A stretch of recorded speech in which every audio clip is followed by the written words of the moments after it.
আসসালামু আলাইকুম। আমাদের আইএলসের রাইটিং মডিউল টাস্ক 2 এর প্র্যাকটিস সেশনের দ্বিতীয় অংশে দ্বিতীয় পার্টে আপনাকে স্বাগত।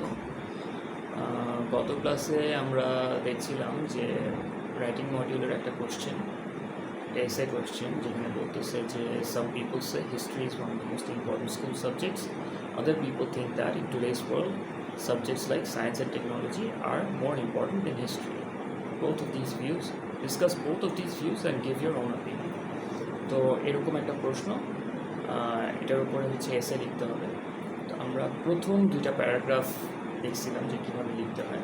আমরা পাইছিলাম যে প্রথম প্যারাগ্রাফে আসলে ইন্ট্রোডাকশন দিতে গিয়ে প্রশ্নে যা বলা থাকে সেটাকেই প্যারাফ্রেজ করে লেখা হয়, অন্য শব্দ দিয়ে সেন্টেন্সগুলো একটু এদিক সেদিক করে ঘুরে ফিরে একই কথা বলা হয়।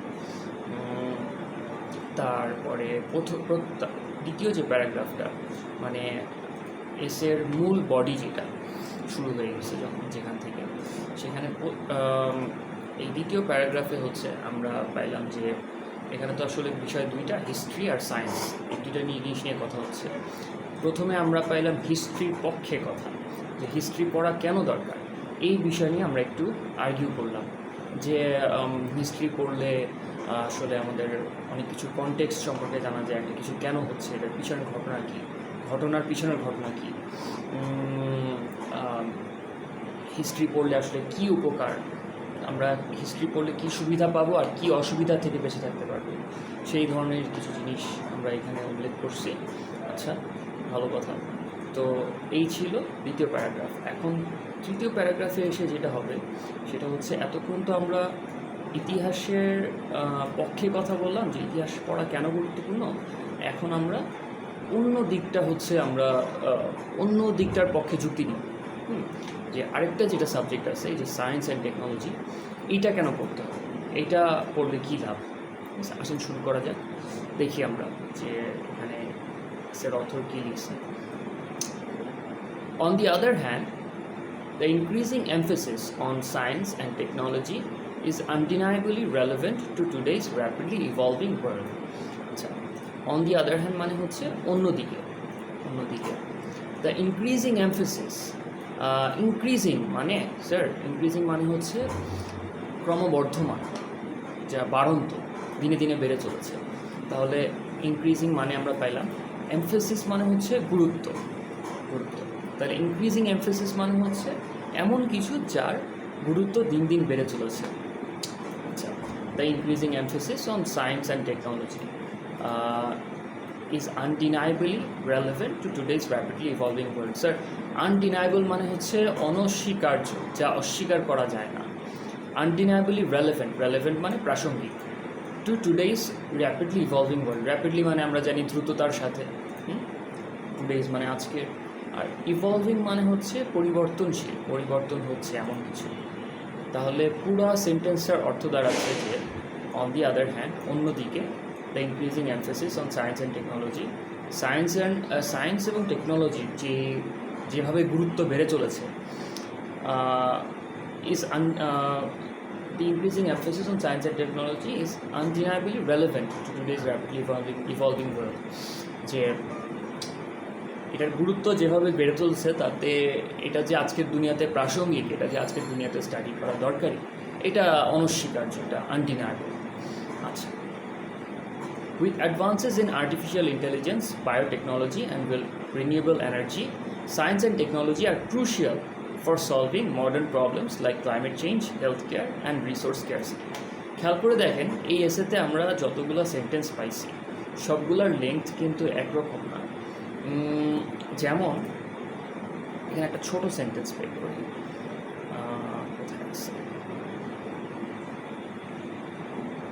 যেমন এই যে এটা, in my opinion a balanced approach is necessary, full stop. অল্প কয়টা শব্দ, 1 2 3 4 5 6 7 8 8টা শব্দ দিয়ে একটা সেন্টেন্স।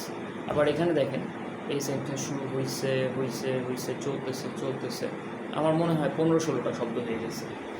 তো তারপরে আবার দেখেন এখানে চলতেছে সেন্টেন্স, চলতেছে, আগেরটার চেয়ে প্রায় ডাবল দৈর্ঘ্যের দিক থেকে। তো এরকমটা কেন করে? এটা করে হচ্ছে মূলত লেখার সৌন্দর্যের জন্য। এটা একটা কারণ যে সবগুলা সেন্টেন্স যদি একই দৈর্ঘ্যের হয় তাহলে এটা যে পাঠক তার কাছে পড়তে বিরক্ত লাগবে। আবার আরেকটা ব্যাপার হচ্ছে যিনি এক্সামিনার, যিনি খাতাটা দেখবে, তো তাকেও আসলে একটা ইমপ্রেস করার ব্যাপার থেকে গেছে।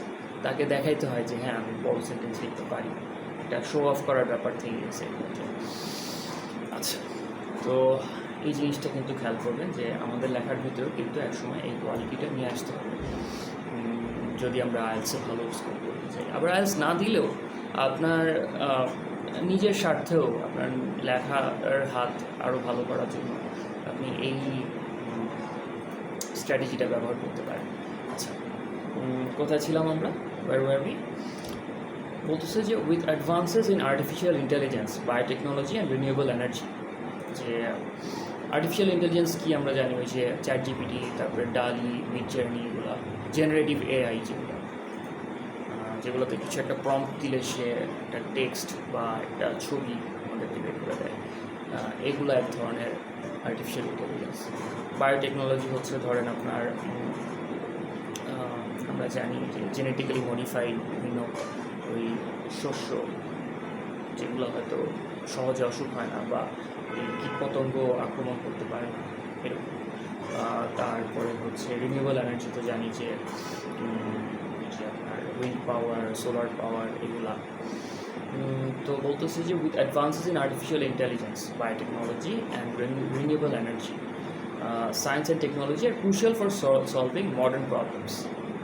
যে এই যে এই তিনটা ফিল্ডের কথা উল্লেখ করলো, এগুলাতে এখন যেরকম অগ্রগতি হয়েছে, অ্যাডভান্স মানে এখানে অগ্রগতি, তো এগুলাতে যে পরিমাণে অগ্রগতি হয়েছে, এই সায়েন্স অ্যান্ড টেকনোলজি সাবজেক্টটা এখন এর ফলে ক্রুশিয়াল অর্থাৎ অতি গুরুত্বপূর্ণ হয়ে গেছে ফর সলভিং মডার্ন প্রবলেমস, যে আধুনিক কালের সমস্যাগুলোর সমাধান করার জন্য। সেই প্রবলেমগুলো কী কী? প্রবলেমস লাইক ক্লাইমেট চেঞ্জ, জলবায়ু পরিবর্তন, health care and resource scarcity, অর্থাৎ স্বাস্থ্যসেবা আর আমাদের প্রাকৃতিক সম্পদের যে ঘাটতি, এইগুলার সমাধানের জন্য এই টেকনোলজিগুলো দিয়ে আমরা এখন আধুনিক কালের সমস্যাগুলো মোকাবেলা করতেছি। ক্রুশিয়াল মানে অতি গুরুত্বপূর্ণ। আচ্ছা, এই ক্রুশিয়ালের মতো আর কোনো শব্দ আছে অতি গুরুত্বপূর্ণ বুঝাইতে? দেখেন তো।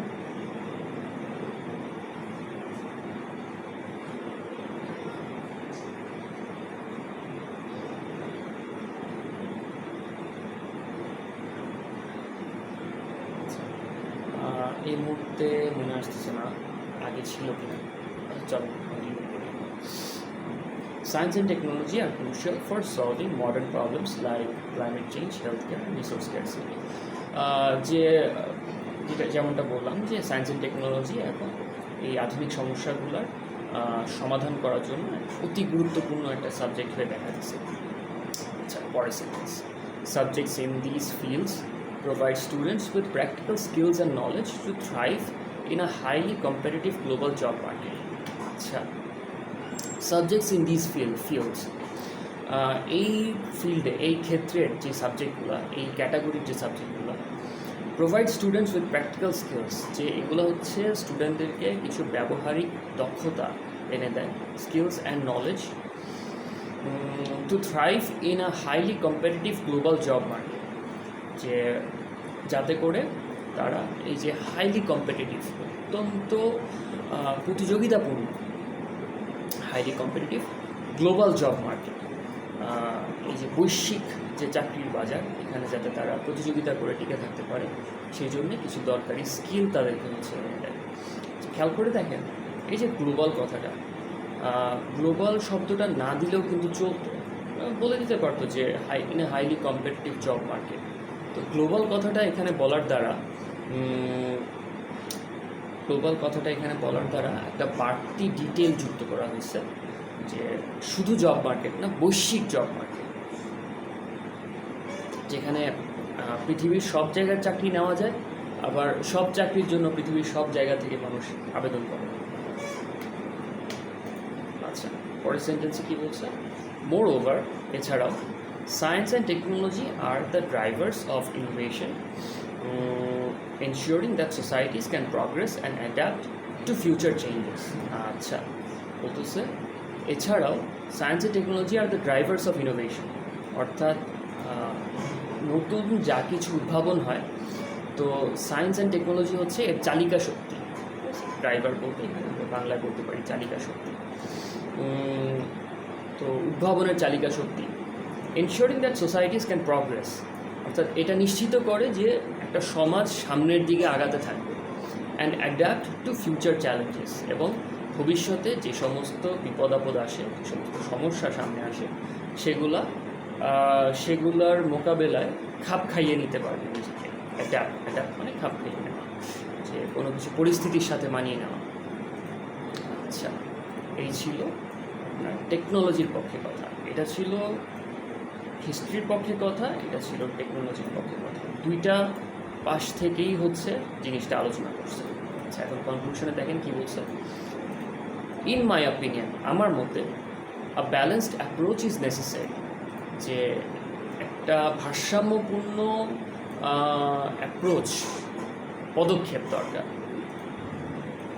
While science and technology are indispensable in tackling present day issues, যে যদিও সায়েন্স এবং টেকনোলজি হচ্ছে মানে ইন্ডিসপেন্সেবলের অর্থ কী দাঁড়ায়, যেমন ধরেন এমন কিছু যেটা ছাড়া থাকা যাবে না, যেটা ছাড়া চলা যাবে না, indispensable in tackling present day issues. Tackle মানে আবারও প্রেজেন্ট ইস্যু মোকাবেলা করা।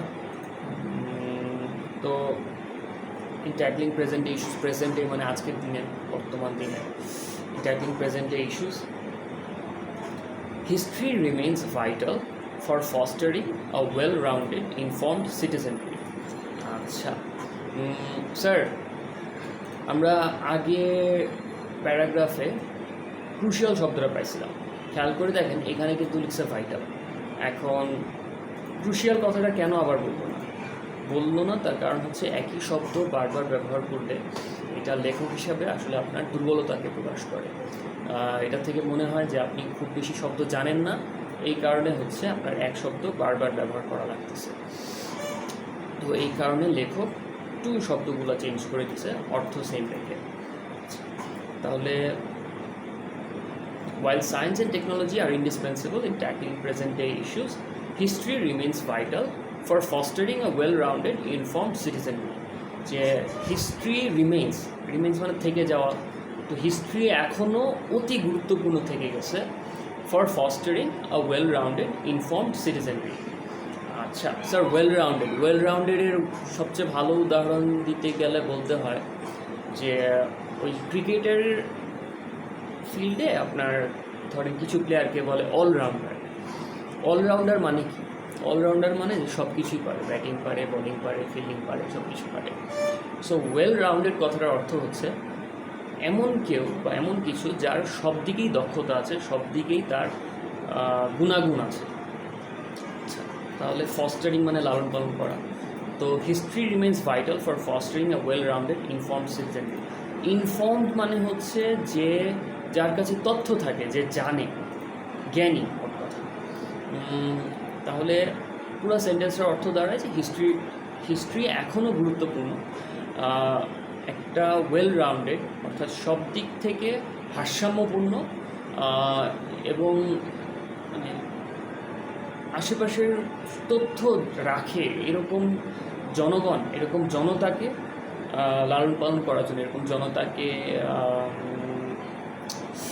কী বলবো আসলে, এরকম জনজীবন চর্চা করার জন্য। হ্যাঁ, সিটিজেনের মানে হচ্ছে জনতা। আচ্ছা, education system should aim to cultivate both scientific and historical knowledge.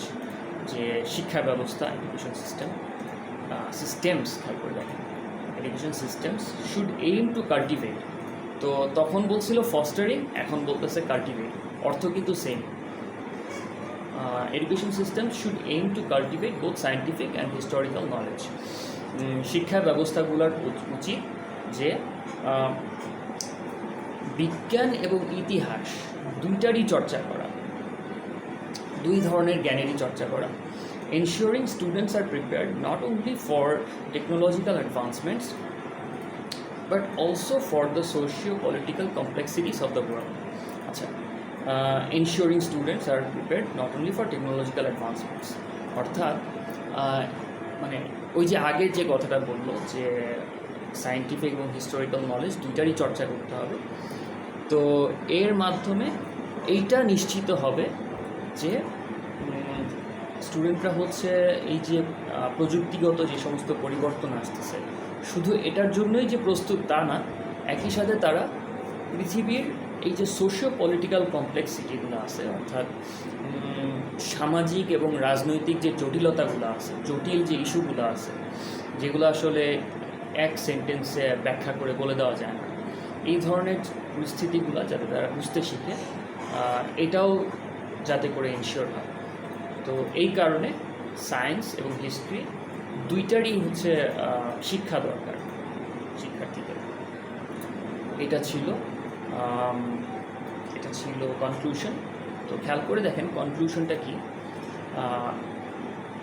আসলে ওই যে প্রথম প্যারাগ্রাফে সে যে মতবাদ ব্যক্ত করছিল যে আমার কাছে মনে হয় দুইটাই গুরুত্বপূর্ণ, দুইটাই থাকা উচিত, তো সেই একই জিনিস কিন্তু সে এখানে আবার রিপিট করছে, আবারও প্যারাফ্রেজ করছে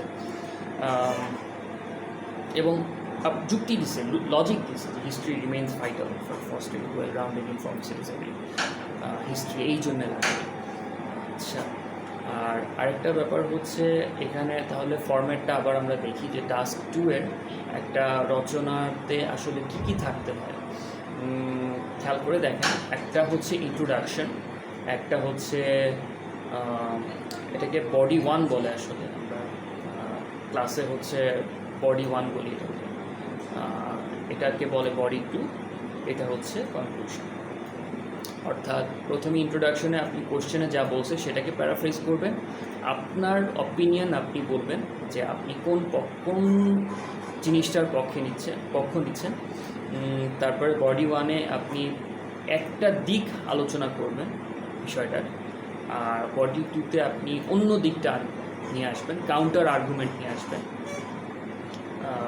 আচ্ছা, তারপরে হচ্ছে কনক্লুশনে আপনি ইন্ট্রোডাকশনে যা বলছিলেন সেটাই আবার বলবেন, রিইটারেট করবেন, আর হচ্ছে আপনার মতামতটা সেটা আবার বলবেন। মোটামুটি এই হচ্ছে এসে লেখার একটা ফর্ম্যাট। এই ফ্রেমওয়ার্কটা যদি আপনি অনুসরণ করেন তাহলে আশা করা যায় আপনার মোটামুটি ভালো একটা স্কোর থাকবে, যদি আপনার লেখা এক হচ্ছে গ্রামাটিক্যালি অ্যাকুরেট হয়, ভিতরে আপনার লেক্সিক্যাল রিসোর্সগুলো একটু ভালো থাকে, সর্বোপরি আপনি যে টাস্ক রেসপন্স বলে, অর্থাৎ আপনার লেখা আসলে প্রাসঙ্গিক কিনা, আপনি কোশ্চেনে যা চাইছেন ওইটার উপরেই লিখছেন নাকি আপনি অন্য সাবজেক্টে অন্য টপিকে ঢুকে গেছেন, তো এই বিষয়গুলো ঠিক আছে কি না এগুলো তো হচ্ছে দেখবে আপনার এক্সামিনার। যদি এগুলো সব ঠিক থাকে তাহলে ইনশাল্লাহ আপনি মোটামুটি ভালো একটা স্কোর পাবেন। তো এতক্ষণ আমার সাথে থাকার জন্য অনেক ধন্যবাদ। ইনশাল্লাহ আমরা নেক্সট ক্লাসে আরেকটা ক্যাটাগরির প্রশ্ন দেখব। তো আজকের মতো